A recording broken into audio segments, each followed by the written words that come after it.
आप देख रहे हैं अल्फा डिफेंस हिंदी में आपका स्वागत है। आज के इस वीडियो में हम लोग बात करने वाले हैं स्टेटमेंट के बारे में, जिसको अभी हम लोग आपकी स्क्रीन के ऊपर प्ले करने वाले हैं। We certainly want to give them the best that we have in the F-16s. Well, I think it's great that they're looking at different options, indigenous within the Indian Air Force as well as external foreign material sale partners. The more options that are out there, I think the stronger the Indian Air Force is going to be in the future. We certainly want to give them the best that we have in the F-16s, but ultimately it's going to be a choice for the Indian Air Force on what they want to do with their air defense.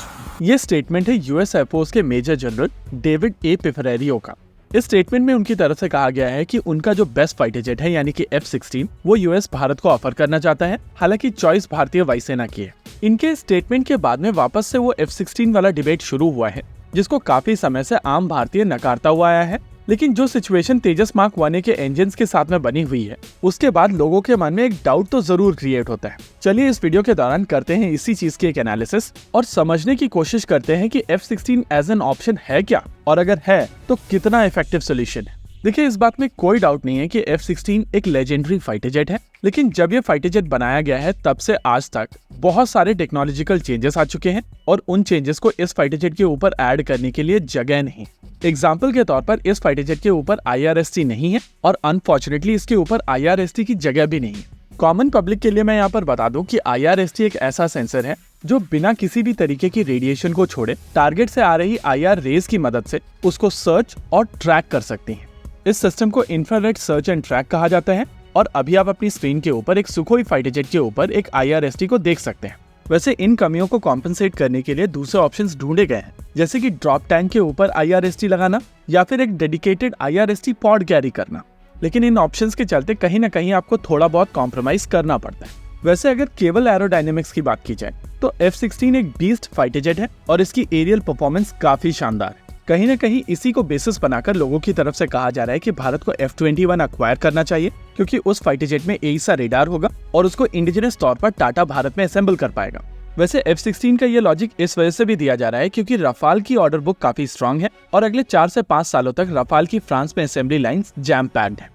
लेकिन जिस speed से भारतीय वायुसेना की squadron strength कम होती चली जा रही है, उसको ध्यान में रखते हुए अर्जेंटली भारतीय वायुसेना को फाइटर जेट्स की आवश्यकता है और इसी वजह से कहा जा रहा है कि ये अर्जेंट रिक्वायरमेंट F-16 पूर्ण कर सकता है।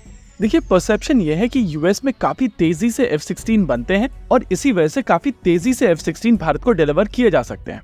लेकिन रियलिटी ये है कि F-16 का प्रोडक्शन रैम्प डाउन कर दिया गया है और F-35 का प्रोडक्शन बढ़ाया गया है। इस पॉइंट ऑफ टाइम पर पूरे यूएस में केवल एक फैसिलिटी है जो F-16 रोल आउट कर सकती है और उसका टारगेट है 48 एयरक्राफ्ट पर ईयर का। लेकिन परेशानी यह है कि इस समय ये फैसिलिटी केवल आधे एयरक्राफ्ट पर ईयर बना पा रही है और इनका बैकलॉग 128 एयरक्राफ्ट का है। यानी कि अगर अगले साल से ये अपने टारगेट को मीट भी कर पाते हैं, तब भी ये अगले 3 साल तक पूरी तरीके से जैम पैक्ड है और इस फैसिलिटी से कोई भी फाइटर जेट आपको नहीं मिल सकता है।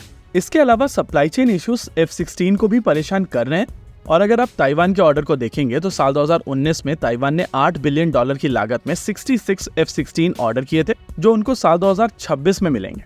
यानी कि कोविड-19 से पहले आइडिया था कि ताइवान को ये 66 फाइटर जेट 7 सालों के अंदर डिलीवर कर दिए जाएंगे और इनकी डिलीवरी साल 2023 से शुरू होनी थी।